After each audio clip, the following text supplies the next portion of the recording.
राजग सरकार के तीसरे कार्यकाल की पहली केंद्रीय मंत्रिपरिषद की बैठक में प्रधानमंत्री नरेंद्र मोदी ने रिफॉर्म, परफॉर्म, ट्रांसफॉर्म और इन्फॉर्म का मंत्र दिया। करीब 40 मिनट के संबोधन में प्रधानमंत्री ने मंत्रियों और सचिवों को सरकार की उपलब्धियों को बेहतर ढंग से जनता तक पहुंचाने पर ध्यान देने की नसीहत दी।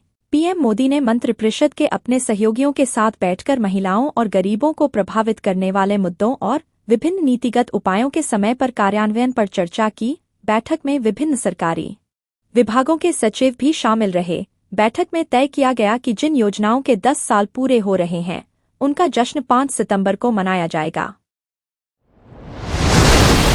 नोएडा अंतर्राष्ट्रीय हवाई अड्डे से दिसंबर के बजाय अप्रैल 2025 में व्यावसायिक उड़ानें शुरू होंगी। एयरपोर्ट का संचालन करने वाली company Yamuna international airport private limited यापल दिसंबर से ट्रायल रन शुरू करने के साथ ही हवाई अड्डा लाइसेंस के लिए भी आवेदन करेगी। पूर्व निर्धारित समय सीमा में करीब 4 माह की देरी होने पर कंपनी को निर्धारित तिथि से 10 लाख रुपए प्रतिदिन के हिसाब से जुर्माना देना होगा। यापल के सीईओ क्रिस्टोफ श्नेलमैन ने बृहस्पतिवार को बताया कि निर्माण कार्यों की मौजूदा स्थिति को देखते हुए अप्रैल 2025 के अंत में ही एयरपोर्ट से उड़ानें शुरू होने की उम्मीद है। दिसंबर में रनवे से ट्रायल उड़ानें शुरू कर दी जाएंगी। बाढ़ और बारिश से जूझ रहे गुजरात पर अब चक्रवात असना का खतरा मंडरा रहा है। अगस्त महीने में एक दुर्लभ मौसम संबंधी घटना के तहत गुजरात के सौराष्ट्र कच्छ क्षेत्र में शुक्रवार को अरब सागर में चक्रवात के बनने और ओमान तट की ओर बढ़ने का अनुमान है। कच्छ और सौराष्ट्र में भारी बारिश की आशंका है। इन क्षेत्रों को रेड अलर्ट पर रखा गया है। साथ ही मछुआरों को अगले कुछ दिनों तक समुद्र में न जाने की सलाह दी गई है। गुजरात और उत्तरी महाराष्ट्र के तटों के साथ साथ समुद्री क्षेत्रों में अगले 2 दिनों तक 60 से 65 किमी प्रति घंटे की तेज हवाएं चल सकती हैं। मणिपुर के मुख्यमंत्री एन बीरेन सिंह ने वादा किया है कि अगले 6 महीने में राज्य में पूर्ण तरीके से शांति बहाल हो जाएगी। साथ ही उन्होंने पद छोड़ने से भी इनकार किया। गुरुवार को एक इंटरव्यू में एन बीरेन सिंह ने खुलासा किया कि उन्होंने कुकीजो और मैतेई नेताओं से बातचीत करने के लिए एक दूत नियुक्त किया है। उल्लेखनीय है कि मई 2023 से मणिपुर में जातीय हिंसा चल रही है। कुकीजो और मैतेई जातीय समूहों के बीच संघर्ष में अब तक 226 लोग मारे जा चुके हैं। एन बीरेन सिंह ने कहा कि बातचीत से विवाद का हल हो सकता है। मौसम विभाग के अनुसार सौराष्ट्र और कच्छ के ऊपर बना गहरे दबाव का क्षेत्र 30 अगस्त को पूर्वी अरब सागर के ऊपर चक्रवाती तूफान में तब्दील हो सकता है।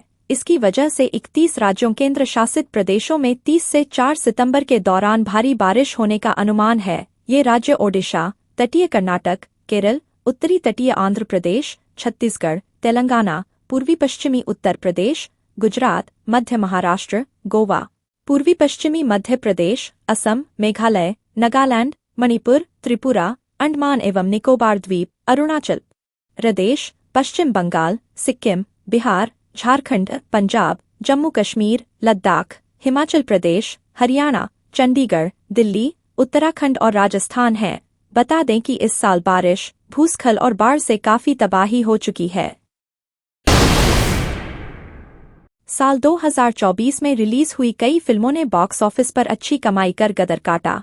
इस लिस्ट में नाग अश्विन के निर्देशन में बनी कल्कि 2898 एडी भी शामिल रही। वहीं अब प्रभास और कल्कि के फैंस इसके दूसरे पार्ट का इंतजार कर रहे हैं।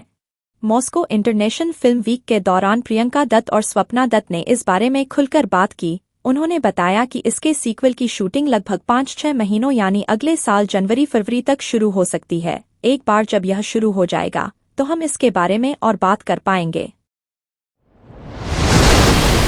बठिंडा के रामपुरा फूल में रहने वाली एक महिला किसान नेता के घर पर शुक्रवार को एनआईए ने रेड की। एनआईए की टीम सुबह ही महिला किसान नेता सुखविंदर कौर के घर पहुंची और जांच शुरू की। वहीं इसकी जानकारी मिलते ही किसान भी मायके पर पहुंच गए और विरोध प्रदर्शन शुरू कर दिया। बताया जा रहा है कि महिला किसान नेता सुखविंदर कौर एक मूवमेंट से जुड़ी हुई है, जिसके चलते रेड की गई है।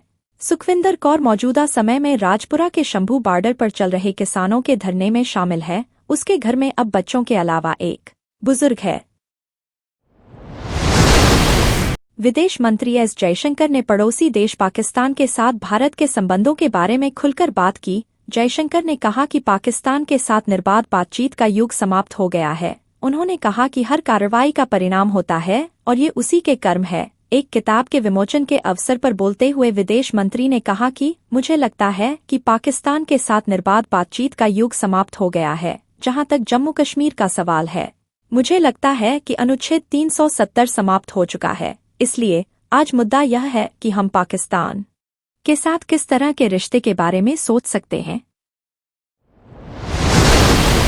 आंध्र प्रदेश के कृष्णा जिले के इंजीनियरिंग कॉलेज की गर्ल्स हॉस्टल के वॉशरूम टॉयलेट में हिडन कैमरा मिलने का मामला सामने आया है। आरोप है कि कैमरे के जरिए कुछ वीडियो रिकॉर्ड करके उसे बेच दिए गए। कृष्णन जिले के गुडलावलेरू इंजीनियरिंग कॉलेज में यह घटना घटी है। जानकारी के मुताबिक गुरुवार शाम छात्राओं को हिडन कैमरे की जानकारी मिली। छात्राओं ने इस मामले के खिलाफ विरोध प्रदर्शन करना शुरू कर दिया।